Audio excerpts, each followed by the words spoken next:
새로울 신, 매울 신, 그리고 무엇보다 믿을 신, 뉴스 신세계. 먼저 매일 저와 함께하는 단짝 헬마우스 임경민 작가 오셨습니다. 안녕하세요. 안녕하세요. 예, 그리고 매주 금요일에는 김준우 변호사 함께하고 있는데요. 지금 거의 다 왔다고 합니다. 오늘 많이 밀려서 아마 네. 강남 쪽에서 넘어오시는 길이 좀 밀리고 있는데 잠시 후에 같이 만나 뵙기로 하고요. 예, 매일 저희들이 알려드리죠. 현재 구독자 86만 명입니다. 80만 4천 명부터 시작을 해서 거의 뭐 6만 명 가까이 구독자가 많이 늘었습니다. 여러분들 덕이고요. 조금만 더 힘내주셨으면 좋겠습니다. 자, 오늘의 뉴스 만나보도록 하겠습니다. 난방비 쇼크, 난방비 폭탄 전선. 어제도 말씀드렸습니다만은 네. 지금까지 이런 난방비는 없었다. 이것은 난방비인가 폭탄인가 이런 말들이 회자되고 있습니다. 민주당과 국힘, 국민의힘 굉장히 오늘 또 날카롭게 대립을 했고 대통령도 전 정부 탓이었다라는 이야기를 했다. 참모들 회의에서 이런 뉴스도 전해졌어요. 그렇습니다. 지금 이제 전선을 좀 확대하고 싶어하는 민주당하고 전선을 이제 마무리하고 싶어하는 이제 국민의힘의 충돌이라고 할 수 있겠는데요. 민주당 이재명 대표 오늘 오전에 있었던 최고위원회에서 이렇게 얘기했습니다. 지금 정부에서 내놓은 거 환영한다. 일단 대책을 내놓는 것 자체는 환영하는데 언발의 오줌 누기식의 땜질 정책이기 때문에 부족하다. 특별한 대책을 강구해야 한다라고 정부에 촉구를 하고 나섰습니다. 그러면서 천문학적인 이윤의 감세 혜택까지 누리고 있는 초거대 기업들이 국민 고통 분담에 동참할 수 있는 길을 마련을 해줘야 된다. 그걸 위해서 이제 횡재세라든지 연대 기여금 같은 것들 함께 모색해야 된다. 이렇게 또 주장을 했습니다. 여기에 덧붙여서 김성환 민주당 정책위 의장 같은 경우는 구체적인 방안을 제시를 했는데요. 사실 저희가 어제 이제 그 논의했었던 부분을 조금 더 구체화시킨 맥락입니다. 그러니까 보편성을 확대하자라는 겁니다. 그렇습니다. 4인 가구 기준으로 소득 하위 30% 가구에는 이제 100만 원, 그러니까 일시금 지급을 이야기하는 겁니다. 그리고 30에서 60%의 가구에 대해서는 60만 원, 60에서 80% 가구에 대해서는 40만 원을 지원금으로 지급을 해서 전체 국민 80%에게 7조 2천억 원의 지원금을 집행할 수 있도록 하자라고 이제 주장을 하면서 재원을 마련하기 위해 에너지 기업들의 이제 과도한 영업 이익에 대한 횡재세 개념을 도입을 해서 부담금을 걷자 이런 이제 방안을 또 재차 제시를 하기도 했습니다. 네. 말씀드렸던 대로 이제 민주당은 좀 전선을 좀 넓히고 또 이제 보편 지원 쪽으로 확대를 해보자라는 시도를 하고 있는데 국민의힘은 좀 단호합니다. 주호영 원내대표는 5년 동안 무책임하게 국정을 운영하면서 국민들에게 1천조 원이 넘는 빚을 안겨준 것도 모자라서 또다시 추경해서 돈을 뿌리자고 한다라고 이제 비판을 하면서 난방비 폭등을 추경의 사유로 내세우고 있지만 실제로는 당대표의 사법 리스크와 관련해서 국민 시선을 돌려보려는 의도다라고 꼬집었습니다.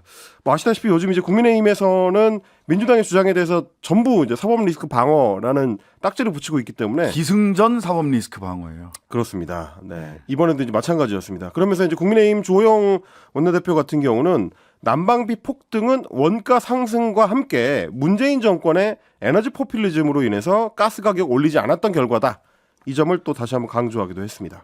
야, 근데 이 재정 정책 관련해서 1,000조 원 넘는 빚을 안겨줬다라고 얘기를 하는데 그 선진국 OECD 국가 중에서 우리나라가 이 코로나 전국에서 코로나 이 시대에 가장 사실은 재정 지출이 상대적으로 적었던 나라잖아요. 그렇습니다. 오히려 더욱더 확장적 재정 정책을 써야 된다. 미국 뭐 신자유주의의 산실이라고 하는 종주국이라고 하는 미국에서도 한 달에 100만 원 이상씩 줬어요. 그냥 줬어요. 코로나 시국에 그냥 막 줬어요. 그래서 미국 같은 경우는 일을 하러 나오는 사람이 없어가지고 이제 공급 문제가 생겼었죠. 예, 노동력 공급 문제가 생기고 그 인건비가 오히려 코로나 끝나고 더 많이 늘어나기도 했어요. 근데 어쨌든 그렇게 해서 코로나 시국을 극복을 해왔는데 또 이거 뭐 에너지 포퓰리즘 이 얘기는 얼마나 더 사실관계를 다시 바로잡아야 되는지 모르겠는데 그런 와중에 실은 박성중 국민의힘 과기정통위 간사가 난방비 폭탄의 원인을 제대로 보도하고 있지 않다. MBC 등 언론사가 KBS를 포함을 해서 민주당 포퓰리즘 에너지 정책에 대해서 보도해야 된다라고 라는 이 얘기를 공개적으로 또 했어요. 어제도 미디어톡 시간에 이게 방송법에 편성의 자유를 침해할 수 있다라고 얘기를 했는데 오늘도 또 원내대책회의를 하면서 이런 얘기를 했단 말이죠. 에너지 포퓰리즘, 전 정부 탓으로 가스비가 올랐다라는 보도를 해야 된다라는 얘기를 그냥 이렇게 대놓고 하시네요. 근데 그 보도는 실제로 뭐 조선일보를 비롯해서 이제 보수 매체에서 워낙 또 많이 하고 있는 얘기여서 뭐 이제 보도의 어떤 형평성 측면을 따져보자면 보도 이 매체들 전체로 좀 따져볼 필요는 있죠. 이제 그런 측면이 하나 있고요. 그리고 또 오늘 이제 민주당 같은 경우는 보편적인 지원책을 거론을 하면서 다른 한편으로는 소외되고 있는 부분에 대한 지적도 있었습니다. 네네. 임미애 민주당 경북 도당위원장이 이제 SNS에 올린 글인데 재난의 불평등을 거론을 했습니다. 이게 무슨 네. 얘기냐면 수도권 사람들이 지금 가스비 인상 때문에 엄청 흥분을 하고 있는데 지방 사람들은 그런 가스라도 쓸 수 있으면 좋겠다라는 얘기를 한다. 그렇죠. 예. 정부가 이제 가스비에 대해서는 에너지 바우처 2배 지급 같은 대책을 내놓고 있는데 지방 사람들은 상당수가 난방용으로 이제 등유를 사용하고 있습니다. 네. 그 등유 가격도 2배 가까이 인상이 됐는데 그거에 대해서는 아무런 대책도 내놓지 않고 있다. 이 부분은 호소를 했고요. 실제로 오늘 이제 나온 보도들을 많이 좀 체크를 해보니까 비닐하우스 같이 농업에서도 등유를 사용해야 되는 부분들이 많이 있는데 이런 업종에 이제 종사하는 농민들 같은 경우는 지금 등유 가격 상승 때문에 타격이 심각하다. 그래서 농사를 포기해야 될지도 모르겠다라는 말이 나오고 있는 상황이고 자영업자들 같은 경우도 이제 LPG 가격이 급격하게 올라가면서 재료비 자체가 지금 상승하고 있어가지고 사업을 하기가 어렵다라는 말들이 많이 나오고 있습니다. 이런 것들이 네. 다 시차를 두고 결국 물가 상승에 작용을 하게 될 텐데 이런 요소들에 대해서는 딱히 아직까지는 대책이 없는 그런 상태라고 할 수 있겠습니다. 네, 조금 늦으셨습니다. 김준호 변호사님 반갑습니다. 네, 죄송합니다. 이거 개편되자마자 잘리는 게 아닌가. 하여튼 걱정하면서 왔는데요. 방송이 그렇게 우습습니까? 아닙니다. 네. 제가 차를 탔는데 70분이나 걸릴 줄 강남역에서 네, 이렇게 사무실이 걸릴 줄 강남역 몰랐습니다. 쪽에 있으셔가지고. 네. 자, 사실 가장 그 공공요금 난방비에서 가장 보편성이 가장 넓게 보장이 된다면 가격을 낮추면 됩니다. 그게 가장 보편적이죠. 전 국민에게 보편적으로 돌아가는 건데 대략 민주당의 설계는 상위 20%를 제외하고 그쪽은 부담 능력이 충분하기 때문에 상위 20%를 제외하고 가구 원 수에 따라서 차등 지급하자라고 하는 기본 설계가 있는 것이고 국민의힘 쪽은 하위 10%, 20% 정도 수준에서 두텁게 보장을 하겠다라고 하는 것인데 사실은 그게 두터운가에 대해서도 논의를 해봐야 되는데 15만 원, 30만 원으로 올린 거잖아요. 근데 그게 겨울철 3개월인가요? 4개월 전체 구간이에요. 그래서 한 달에 2, 3만 원 수준이더라고요. 사실은. 그렇습니다. 그렇게 해서 지금 폭등한 가스비를 비롯한 난방비에 실질적인 도움이 될 거냐. 자칫하면 돈 쓰고 욕먹는 수가 있거든요. 네, 그쵸. 이황지사 정부 여당에서 바우처라도 지급을 하겠다라고 한다면 화끈하게 쓰셔야 돼요. 한 달에 2, 3만 원으로 지금 표 안 납니다. 100% 예상컨대 그 정도 집행하면은요 돈 쓰고 욕먹습니다. 어떠세요? 저는 그렇게 예상이 되는데. 네, 그 논쟁이 늘 이제 재난 불평등과 관련해서 선별하다 보면 생기는 비용 때문에 또 보편으로 그럼요. 가는 것이 나으냐 아니면 선별이 가능하다면 두텁게 하위층 중심으로 하는 것도 또 중요하고 이게 늘 어려운 문제인 것 같습니다. 사실 뭐 꼭 철학적인 문제보다 현실 집행에서의 효과성, 효능감을 어떻게 줄 수 있느냐를 되게 그걸 가지고 사실 논쟁하면 저는 이제 의미 있는 논쟁이라고 보는데 네. 아까 얘기했던 뭐 전 정부 탓이야 아니면 심지어 이게 탈원전 탓이다라고 얘기하는 게 저는 제일 왜곡된 프레임이라는 생각이 많이 왜곡된 들었어요. 게 아니라 앞뒤가 없어요. 네, 앞뒤가 그거는. 없죠. 왜냐하면 원전은 사실은 그 전력용 전기과 관련된 부분이고 우리의 개인 난방은 도시 지역은 대부분 이제 도시가스를 중심으로 되어 있기 때문에 전혀 상관이 없죠. 전기로 그러면 다 가정용 난방을 바꾸자 그러면 사실 이 비용이 훨씬 더 올라가고 가스가 더 싸기 때문에 사실 가스로 다 돼 있는 거 아니겠습니까? 지금 뭐 원전이 된다고 해서 각 아파트에 도시가스가 들어가는데 그걸 전기로 바꾸기에는 좀 어려운 얘기고 다만 아까 이제 우리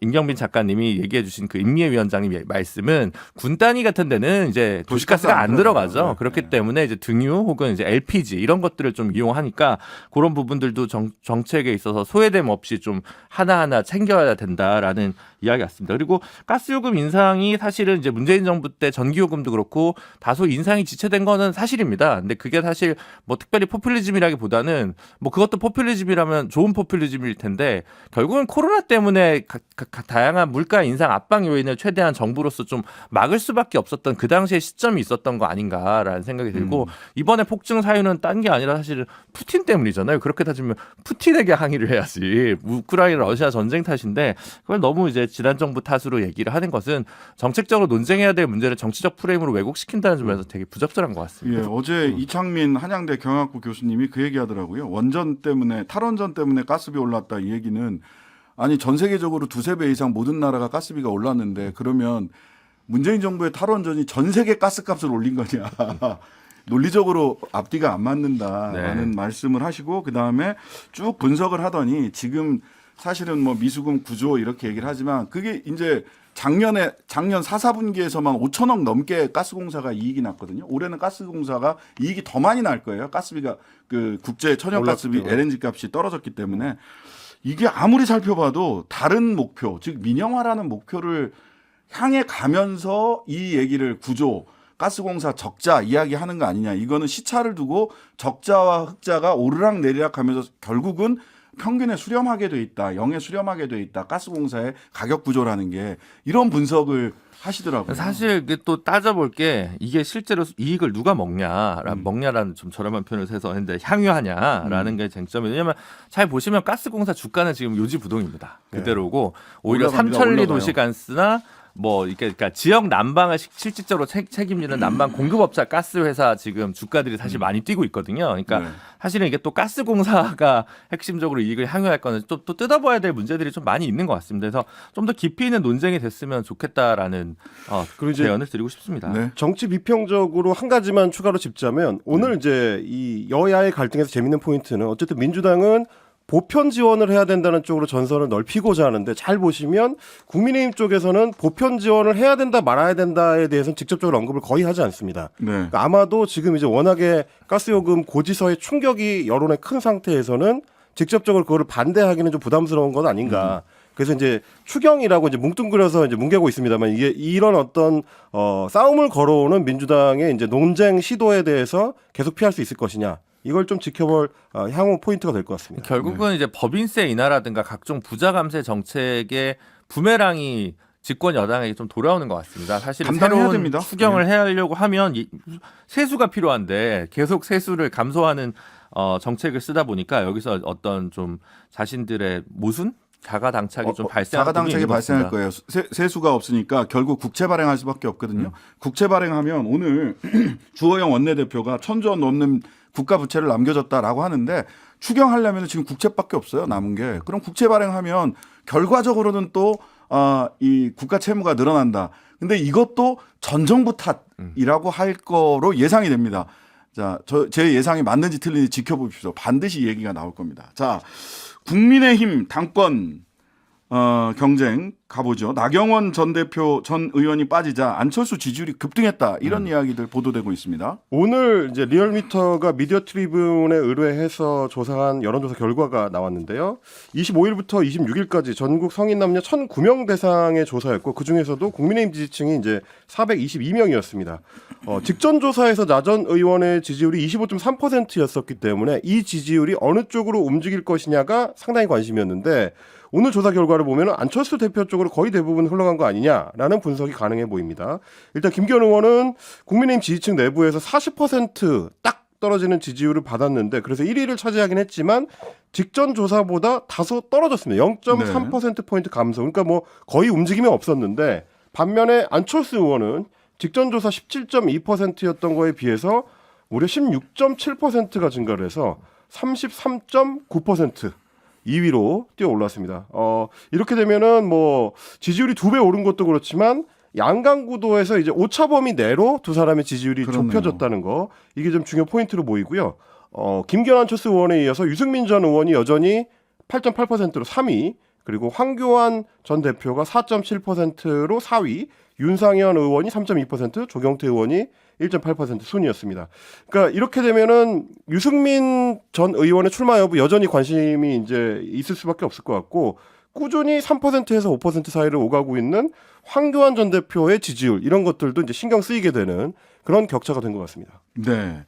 어떻게 보세요? 이게 지금 나경원 전 의원이 사퇴 불출마 선언을 한 지 며칠 안 지나서 있었던 여론조사 결과처럼 마지막까지 소위 오차범인의 경합 내지는 박빙 선거 지속될 수 있을 거라고 보세요? 아니 페이스 한 달이나 남아서 예. 지금 이런 전개를 예상한 정치 전문가가 여의도에 한 명이라도 있다면 없었을 것 같거든요. 저는 그래서 지금 예단하기 좀 어려운데 사실은 2주 전부터 나경원 대표가 출마하냐 불출마하느냐와 관련해서 네. 불출마할 경우 최대 수혜주가 안 의원이 될 거라는 것은 안 의원 캠프에서도 잘 알고 있었던 사실이거든요. 네, 그렇죠. 예, 그러니까 사실 이분들 같은 경우야말로 저는 보수의 어떤 전략적 투표자 집단이라고 생각이 듭니다. 그러니까 어쨌든 본인이 공천과 관계없는 보수 지지층 중에서는 김기현 호로는 내년 총선을 돌파하기 좀 어렵다.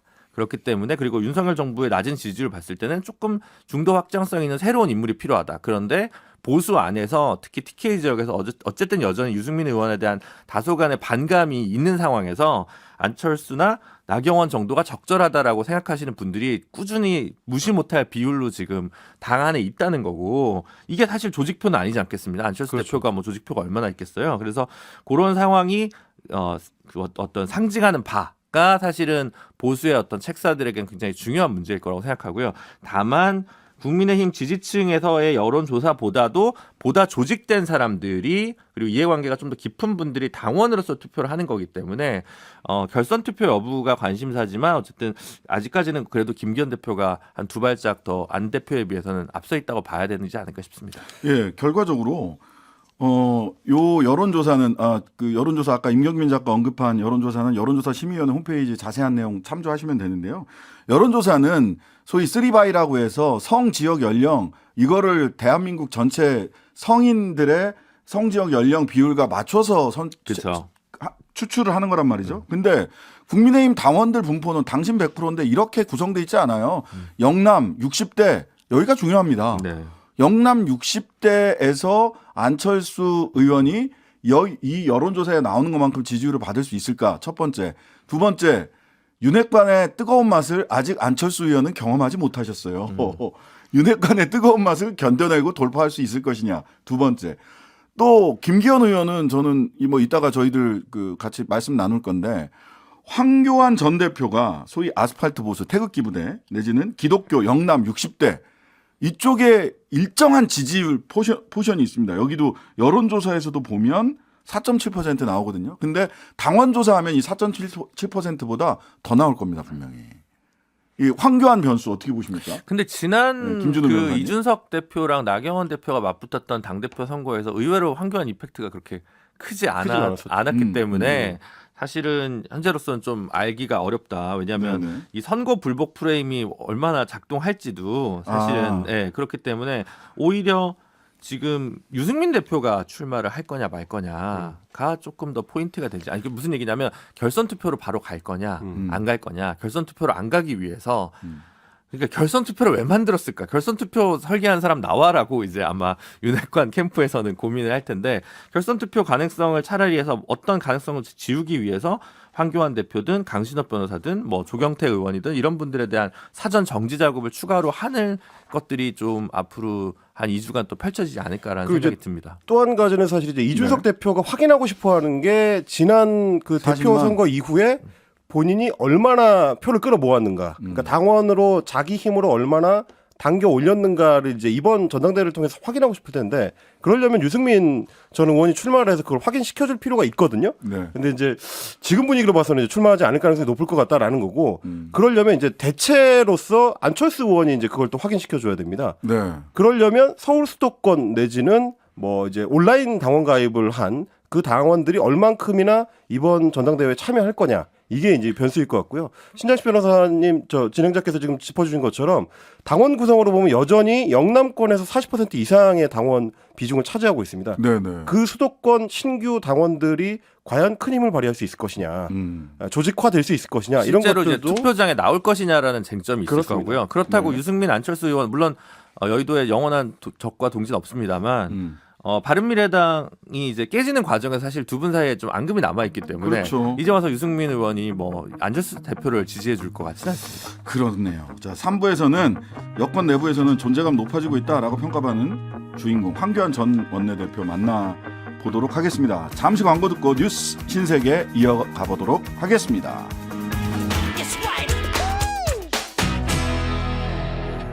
신장식의 뉴스 아이킥 헬마우스 임경민 작가 김준우 변호사와 함께 뉴스 신세계 진행하고 있습니다. 자, 어제 뉴스타파에서 보도가 나왔는데요. 김건희 여사 그리고 최은순 씨 도이치 작전 세력이 소위 2차 작전 벌이고 있을 때 그 2차 작전을 벌이던 그 작전 세력들과 함께 다른 작전에도 함께 개입했다. 이게 근데 그냥 일방적 주장이 아니라 재판에서 검사가 물어봤어요. 판사도 물어보고. 그렇습니다. 그 내용 좀 정리해 주시죠. 김건희 여사가 이제 도이치모터스 주가 조작 세력과 연계된 또 다른 증거가 드러났다라는 게 이제 뉴스타파의 보도 내용인데요. 지금 말씀하셨던 것처럼 또 다른 작전주가 뭐냐면 우리기술이라는 회사였습니다. 2010년 8월부터 2011년 초까지 그 당시 작전 세력들이 이 주식을 대량 매매를 했고 주가를 쭉 끌어올리는 이 작용을 했는데 그 당시 내용들에 대해서 이제 그 검사가 재판정에서 이야기하는 도중에 내용이 좀 공개가 된 거예요. 예. 김건희 여사 그리고 이 모친인 최은순 씨가 모두 그 시점에 우리 기술의 주식을 수십만 주씩, 김건희 여사 같은 경우는 20여만 주 정도를 매매했던 걸로 확인이 된 겁니다. 네. 그리고 이 기간 또한 굉장히 좀 공교로운데 이 왜 공교롭냐면 김건희 여사가 도이치모터스 주식을 총 2차례에 걸쳐서 이제 매각을 하는데요. 1차 작전, 2차 작전 이렇게 됩니다. 나뉘죠. 그래서 1차 작전 때 쭉 매수를 했다가 다 전량 매각을 하고 잠시 시간을 두고 다시 이제 매수를 하게 되는데 그 잠시 시간을 뒀던 중간 그 시점쯤에 이때 우리 기술 주식을 이제 매매했던 걸로 보인다는 겁니다.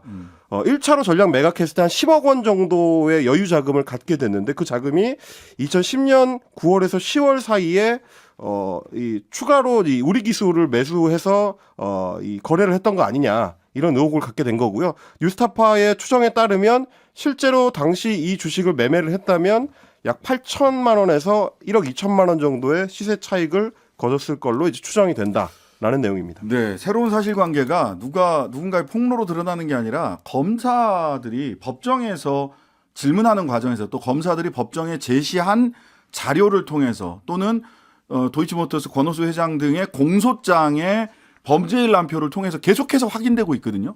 근데 여전히 소환하고 있지 않죠. 네. 1심 판결은 2월 10일입니다. 그렇죠. 예. 정말 좀 약간 이례적인 경우라고 할 수 있을 것 같습니다. 그러니까 물론 이제 뭐 검찰의 입장을 좀 들어봐야겠지만 어쨌든 지금 그 당시에 도이치모터스와 관련된 작전 세력, 그러니까 권오수 회장 외에 일정한 돈을 댔다고 하는 이른바 쩐주들 같은 경우도 그 당시에 약식 기소를 했다가 법원에서 정치재판 청구를 해가지고 이제 그 회부되고 있는 상황인데 만약 이제 검찰의 느슨한 논리대로라고 하면 최소한 그 당시에 김건희 여사도 약식 기소 대상은 했어야 되지 않을까. 적어도. 근데 그 시점이 기소를 하고 뭐 이랬던 시점이 대선 직전이었단 말이죠. 네. 약식 기소했던 시기가 아마 그 전후였던 것 같습니다. 그래서 아마 거기에 숨고르기를 한 거 아니냐. 그리고 아마 만약에 이제 뭐 그 당시 뭐 추측입니다만 대선 결과에 따라서 또 달라질 수 있는 어차피 공범이니까 공소시효는 중단된 거 아니냐. 그러니까 최소한의 수사만 하고 접은 것인지 뭐 저희는 알 수는 없습니다만 일반적으로 이 정도의 사회적 이목이 있고 다른 공범들이 있는 상황 거기다가 이번에 새로 밝혀진 물론 이 재판 자체는 작년에 있었던 일을 최근에 보도가 된 겁니다만 네. 도이치모터스와 우리기술이라는 주식을 양쪽을 다 대량으로 소유했던 분들이 그렇게 세상에 많지는 않을 겁니다. 아예. 그러니까 이거를 놓고 보면 최소한 참고인 조사나 서면 진술이라도 정도 받는 신용이라도 하는 것이 사실은 기본적인 뭐 성실을 하는 의무를 다하는 공무원으로서 도리일 텐데 그러지 않았다는 부분에서 계속 비판해서 좀 검찰이 자유롭게 어려운 부분인 것 같습니다. 결과적으로 저는 2012년에 금융감독원에서 뭐 금융감독원 사건 번호 133호 뭐 댓글로도 많이 말씀하시는데 금융감독원에서 그 주가 조작 관련해서 내사를 했고 이걸 가지고 검찰에 수사 의뢰 중앙지검에다도 수사 의뢰를 했어요. 근데 그 사건이 금융감독은 얼마 전까지 우리 주가 조작은 아예 내사도 안 했다, 조사 안 했다 이렇게 부인하고 있었는데 그 금융감독원의 조사 그 보고서가 법정에서 또 나왔어요, 이게. 그러니까 도대체 뭐냐라는 거죠. 2012년, 13년에 조사와 수사가 중단됐던 그 원인이 뭐냐 또 하나 궁금하고 그다음에 그래서 금감원에서도 소위 이제 사건 번호 133번을 이제 부여했던 것도 이 재판을 통해서 확인이 됐죠. 그러니까 다 재판에서 나오고 있어요. 근데 재판에서 이렇게 확인되는 결과들이 이렇게 많은데 왜 검찰은 소환하지 않느냐. 이거는 이제 1심 판결을 보고서 만약 권오수 등 이 도이치모터스 주가 조작 일당들이 무죄 판결이 나오면 소환 없이 무죄로 가려고 하는데 전체가 사건이 한 5개 정도가 됩니다. 그중에 3개는 이미 공소시효가 도과했고요. 2개는 공소시효가 남아 있는 건데 이거를 검찰에서는 지금 포괄일죄로 보고 있는데 이게 포괄일죄가 아니라 5개의 별개의 사건이라고 본다면 3개는 공소시효로 날리고 2개는 증거불충분으로 무죄를 하면 소환조사 없이 무혐의 처분을 할 수 있다. 이게 아마 대통령실에서 또는 김건희 여사 측에서 바라는 최상의 시나리오로 보여요. 2월 10일 재판에서 대통령실이 바라는 그런 최상의 시나리오가 현실에서 구현될 건지 법정이라는 무대 위에서 그 시나리오대로 이게 구현이 될 건지 지켜봐야 됩니다. 사실 근데 이제 우리 기술 얘기 나온 부분도 2011년 일이라서 이것도 이제 기소 사실에 포함되어 있는지조차 저희는 좀 알기 어려워서 맞아요. 뭔가 의혹은 있지만 사실 그것도 공소시효 문제로 전부 다 이게 정리가 될 개연성이 되게 높은 것 같습니다. 그래서 그러다 보면 이제 검찰은 형식 논리대로는 우리는 뭐 크게 틀린 게 없다라고 얘기하는 어떤 이야기를 할 수 있는 근거를 이제 만들어지는 거겠죠. 사실 이제 김건희 여사 관련해서 학력 세탁 논란도 그렇고 공소시효 앞에서 다 무너지는 게 많은데 그러면 특검법이 아니라 공소시효를 연장하는 법을 개정해야 되는 건 아닐까라는 물론 소급입법은 안 됩니다. 결국 2월 10일 날 이거 아까 말씀드린 시나리오대로 가면 특검 하자는 얘기가 나올 수밖에 없습니다. 이건 뭐 제 말씀 맞는지 한번 기다려 보시면 될 것 같습니다. 자, 지금까지 임경민 작가 김준호 변호사였습니다. 감사합니다. 고맙습니다. 하루 종일 기다려지는 진짜 시사. 평일 저녁 6시 5분 신장식의 뉴스 하이킥.